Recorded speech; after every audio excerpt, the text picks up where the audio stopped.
বন্ধুরা, আমি মধুমিতা আবার হাজির হয়ে গেছি মিষ্টু অ্যান্ড মধুমিতাস কিচেনের পক্ষ থেকে আবার একটা টিফিন রেসিপি নিয়ে। সুস্বাদু, পুষ্টিকর, অথচ স্বাদে অতুলনীয়, অথচ পুষ্টিগুণে ভরপুর মজাদার টিফিন রেসিপি ওটসের উপমা। এই উপমা তোমরা যে কোনো ডায়াবেটিক পেশেন্ট বা ওয়েট লস করতে চাইলে বা কনস্টিপেশনের রোগী বা কোষ্ঠকাঠিন্যের রোগী তারাও এই উপমা নির্ভয়ে খেতে পারো। আর টিফিনে যে কোনো সান্ধ্যকালীন বা সকালে টিফিন বা রাত্রে ডিনারেও এটা বানাতে পারো। হ্যাঁ, তো এই চলো ঝটপট ভিডিওটা স্কিপ না করে দেখার অনুরোধ রইল। এইরকম ঝরঝরে উপমা, একদম ঝরঝরে পুষ্টিকর সুস্বাদু উপমা কীরমভাবে করব অল্প তেলে। তো চলো শুরু করে দিই। আমি প্রথমে একটা কড়াই বসিয়ে দিয়েছি, দিয়ে দেখো 1 কাপ, যে কোনো একটা মেজারমেন্ট ঠিক করে নেবে, সেই মাপের আমি 1 কাপ ওটস, নর্মাল ওটস দিলাম। দিয়ে এটা ধিমে আছে বা একদম সিমে এটা একটু ড্রাই রোস্ট করে নেবো বা শুকনো খোলায় ভেজে নেব। এটা খুব ফাইবার সমৃদ্ধ খাবার আর গ্লুটেন ফ্রি কিন্তু এই ওটস। আর এটাকে লো আছে বা একদম সিমে হালকা আছে এটা রোস্ট করতে হবে ততক্ষণ পর্যন্ত যতক্ষণ না মিষ্টি একটা গন্ধ ছাড়ে ততক্ষণ। মিনিমাম কতটা সময় লাগছে বন্ধুরা আমি বলে দেবো তোমাদের। এটা কিন্তু ডায়াবেটিক পেশেন্টরাও খেতে পারেন, আর এটা কিন্তু পুরোপুরিভাবে গ্লুটেন ফ্রি। আর যারা ওয়েট লস করতে চাইছো তাদের জন্য কিন্তু এটা আদর্শ। আর আমি যে সমস্ত সবজি ভেজিটেবল মিশিয়ে বানাবো এটা কিন্তু খুব হেলদি হতে চলেছে রেসিপিটা। তোমরা প্লিজ স্কিপ না করে দেখো। ভালো লাগলে একবার বানিয়ে, যদি ভালো লাগে অতি অবশ্যই আমাকে কমেন্ট করে জানিও। আর বন্ধুরা, এটা কিন্তু প্রোটিনও আছে, তোমরা একবার গুগল করে দেখে নেবে। মিনিট 6 পর থেকেই একটা মিষ্টি সুগন্ধ এসে গেছে। আমি কিন্তু একদম সিম আছে বা হালকা আছে রোস্ট করে নিলাম। এবার নামিয়ে নেব। কড়াইতে তেল দিয়ে দিয়েছি, তাতে 1 স্পুনের মতো রাই সর্ষে বা ছোটো দানার সর্ষে, একটা শুকনো লঙ্কা ফাটানো, 1 স্পুন জিরে দিলাম। সর্ষে দানা ফটফট করে আওয়াজ করলে 1 টেবিল স্পুনের মতো চানা ডাল, 1 টেবিল স্পুন বিউলির ডাল বা উড়দ ডাল বা কলাইয়ের ডাল দিলাম। এগুলো কিন্তু আমি শুকনো কাপড়ে ভালো করে মুছে নিয়েছি, কারণ এক ধরনের ডাস্ট থাকে এই বিউলির ডালে বিশেষ করে, সেটা কিন্তু স্বাস্থ্যকর নয়, তাই ভালো করে মুছে নেবে বা ধুয়ে নেবে। আমি মুছে নিয়েছি। এটা ভালো করে ফোড়নটা হতে সময় দেব। এই সময় 2 স্ট্রিপের মতো কারি পাতা দিয়ে দেব, দিয়ে এইগুলোর সঙ্গে ভেজে নেব। যখন ফটফট করে আওয়াজ হবে তখন 1 টেবিল স্পুনের মতো আদা গ্রেট করা আর 2টো কাঁচা লঙ্কা কুচি দিয়ে দিলাম।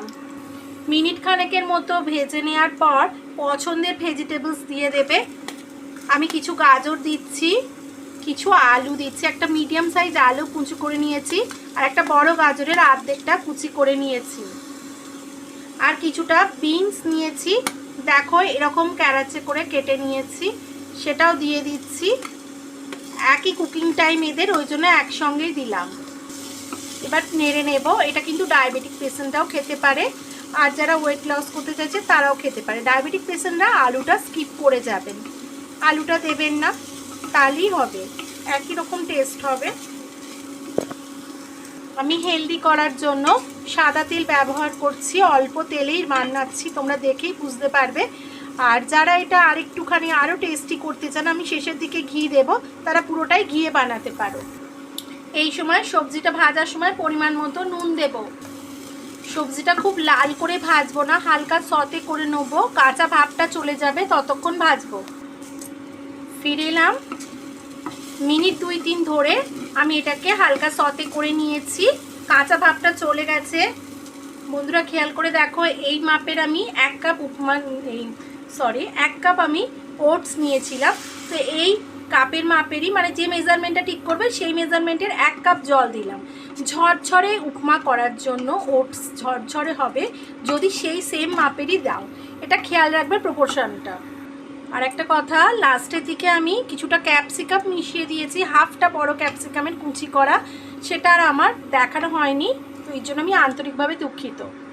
ক্যাপসিকামটা শেষের দিকে মেশালে ফ্লেভারটা ভালো ছাড়ে। আমি এই সময় 1 চা চামচের চিনি দেব, আর ডায়াবেটিক পেশেন্টরা এটা অ্যাভয়েড করে যাবেন, স্কিপ করবেন। আর একটু হাফ স্পুনের মতো দিলাম, দিয়ে এটা ফোটার অপেক্ষা করব। বন্ধুরা দেখো ফুটে উঠেছে, আমি এবার ওটসটা দিয়ে দিচ্ছি। ওটসটা দিয়ে একটু নেড়ে নিয়ে সিমে করে দিতে হবে একদম আঁচটা। একটু নেড়ে দিলাম, এই সিমে ঢাকা দিয়ে দিলাম মিনিট 5 জন্য। ফিরে এলাম মিনিট 5 পর, ঢাকাটা সরিয়ে দিয়ে একটু নেড়ে দেব। দেখো অল্প হালকা রসা রসা ভাব আছে, এটাও শুকনো হয়ে যাবে। এই সময় আমি কিছু পছন্দের ফ্লেভার অ্যাড করব। একটু ধনেপাতার ডাঁটি কুচোনো অল্প 1 টেবিল স্পুন মতো অ্যাড করে দিলাম। অ্যাড করছি ড্রাই রোস্ট করা কাজু ভাজা, মানে কাজু রোস্ট করা।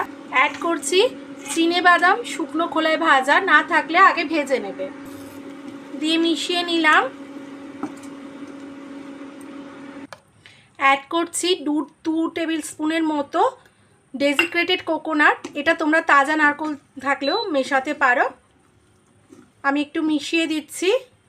অ্যাড করছি 1 স্পুনের মতো বাড়ির তৈরি ঘি, দিয়ে খুব ভালো করে মিশিয়ে নেব। বন্ধুরা দেখতেই পাচ্ছ কতটা ঝরঝরে হয়েছে, জুড়িয়ে গেলে আরও ঝরঝরে হবে। যারা কোষ্ঠকাঠিন্যতার সমস্যায় ভুগছেন তারাও কিন্তু এটা এই ওটস উপমা খেতে পারেন। ওটস ভীষণভাবে উপকারী কোষ্ঠকাঠিন্যতার ক্ষেত্রেও। তো আমি এগুলো মিশিয়ে একটু ঢাকা দিয়ে রাখবো মিনিট খানেক পর্যন্ত।